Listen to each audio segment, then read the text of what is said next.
नमस्कार दोस्तों।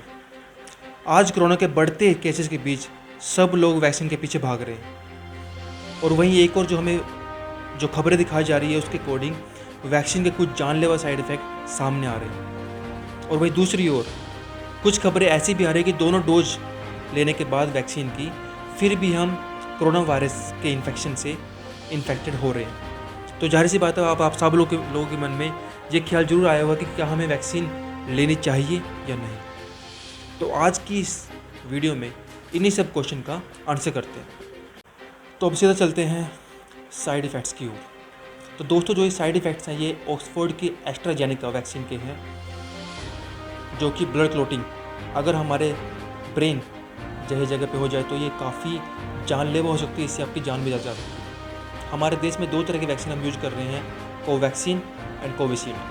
तो जो कोविशील्ड है ये एस्ट्राजेनेका का इंडियन वर्जन है, जिसको कि serum institute of India manufacture कर रहा है। जब शुरुआती दिनों में इसको यूज़ किया जाने लगा कोविशील्ड को, या फिर मैं कहूँ एस्ट्राजेनेका को जब यूज़ किया तो उससे कोई भी साइड इफ़ेक्ट सामने नहीं आए। लेकिन जैसे इसको यूज़ किया जाने लगा तो फर्स्ट टाइम इसके साइड इफ़ेक्ट नॉर्वे में सामने आए, जहाँ पर 4 फ्रंटलाइन वर्कर्स को ये वैक्सीन लगाई गई। उनमें से 2 की ब्लड क्लॉटिंग से इमीडिएट डेथ हो गई और 2 को हॉस्पिटलाइज करना पड़ा।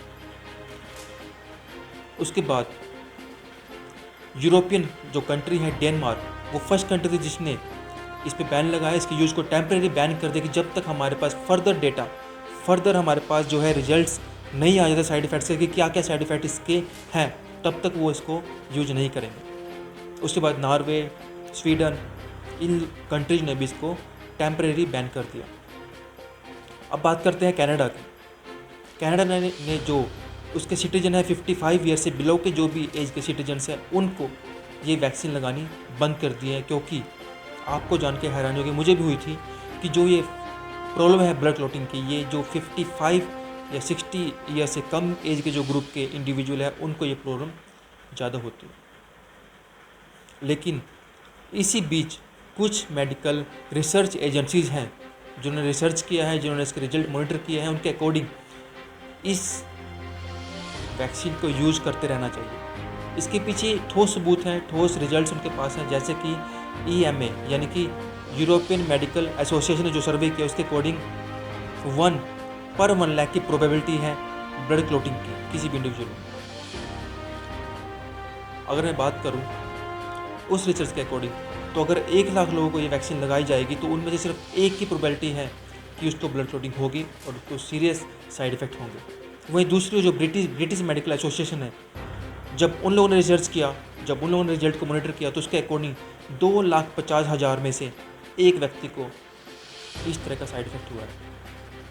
तो इन्हीं के बेसिस पे जो बेनिफिट्स हैं, EMA जो यूरोपियन मेडिकल एसोसिएशन है, उस एसोसिएशन ने रिकमेंड किया कि जो बेनिफिट हैं उसको देखते हुए इस वैक्सीन को यूज़ किया जाना चाहिए, क्योंकि जो मरने वालों की संख्या है कोरोना से वो कहीं ज़्यादा है इस प्रोबेबिलिटी से, जो साइड इफ़ेक्ट्स हैं।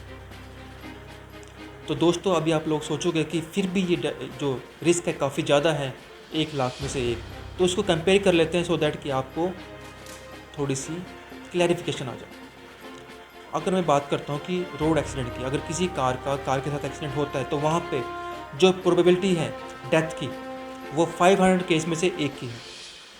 वहीं दूसरी अगर मैं बात करता हूँ डूब के मरने की, अगर कोई व्यक्ति पानी में गिरता है और डूब जाता है तो वहाँ 1000 में से 1 व्यक्ति की प्रोबेबिलिटी है डूब के मरने की। और दोस्तों ये जो 1 लाख में से 1 है, ये प्रोबेबिलिटी उतनी ही है जितना कि आपको अगर बोला जाए कि किसी अननोन इंडिविजुअल के मोबाइल नंबर के लास्ट के 5 डिजिट आप तुक्का मारकर गैस करके अंदाजे से बता दो, तो ये उतनी ही प्रोबेबिलिटी है। तो मैं कहीं ना कहीं जो रिसर्च है उसके बेसिस पे कहना चाहूँगा कि ये वैक्सीन जो है सेफ़ है यूज़ करने के लिए।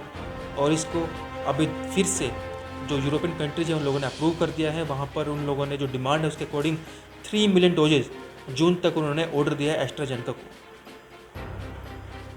वहीं एक और सवाल पाया होता है हमारे देश की अगर मैं बात करता हूँ, अगर मैं अपने भारत देश की बात करता हूँ तो यहाँ पर शॉर्टेज वैक्सीन की काफ़ी देखने को मिल रही है। आप जाते हैं वैक्सीन लगवाने जाते हैं सेंटर, लेकिन वहाँ पर आपको वापस भेज दिया जाता है कि वैक्सीन अवेलेबल नहीं है। तो दोस्तों इसका भी रीज़न है अगर मैं बात करता हूँ इसके रीज़न की, तो फर्स्ट रीज़न इसका है कि जो शुरुआती दिन थे वैक्सीन के, जितना हमारे देश में एडमिनिस्टर्ड यानी कि हमारे देश में लगाया जाना चाहता है उसके अकॉर्डिंग ज़्यादा मेडिसिन जो है, ज़्यादा वैक्सीन जो है एक्सपोर्ट करने पर हमारी सरकारों ने ज़्यादा ध्यान दिया, जिसके बाद आप रिजल्ट देख सकते हैं कि हमारे देश में वैक्सीन की भी कमी होती हुई नज़र आ रही है, क्योंकि आप सेंटर पर जाते हैं लेकिन आपको बोला जाता है कि वैक्सीन अवेलेबल नहीं है। वहीं दूसरा इसका रीज़न था कि जो रॉ मटेरियल था जो कि अमेरिका से एक्सपोर्ट होकर इंडिया में आना था, तो अमेरिका ने उस रॉ मटेरियल के एक्सपोर्ट पर रोक लगा दी गई थी, जिससे कि ये वैक्सीन बनाने में यूज होता है। लेकिन इसी बीच जो अमेरिका फर्स्ट की सोच थी अमेरिका की, उसको काफ़ी क्रिटिसाइज़ किया गया। वहाँ के लोगों ने सोशल मीडिया पर ट्रेंड चलाया, अपनी सरकार के खिलाफ ट्रेंड चलाया।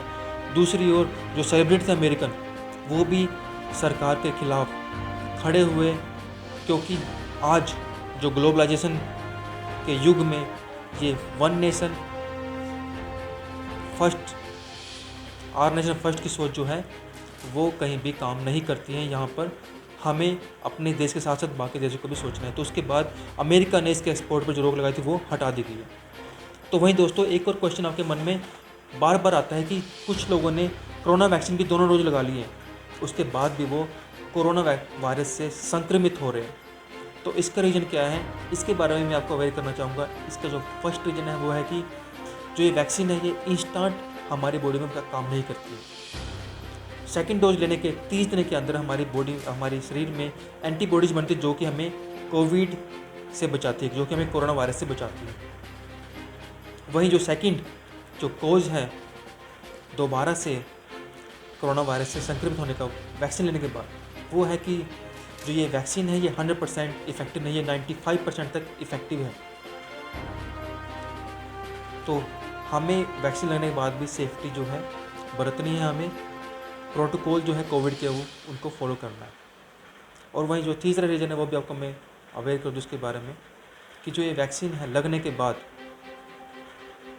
अगर हमें कोरोना वायरस हो भी जाता है तो भी रिस्क नहीं है। रिस्क इसलिए नहीं है कि हमारी बॉडी में जो एंटीबॉडीज़ बनी है उसके बाद जो अगर हम वायरस से इन्फेक्टेड होते हैं तो उससे हमारी जान नहीं जाएगी, ये 100% प्रूव है। तब हमारी बॉडी पे जो इफ़ेक्ट होगा वायरस का वो माइल्ड होगा, या कह सकूँ तो इतना होगा कि हमें हॉस्पिटलाइज नहीं होना पड़ेगा या हमें वेंटिलेटर सपोर्ट पर नहीं आना पड़ेगा।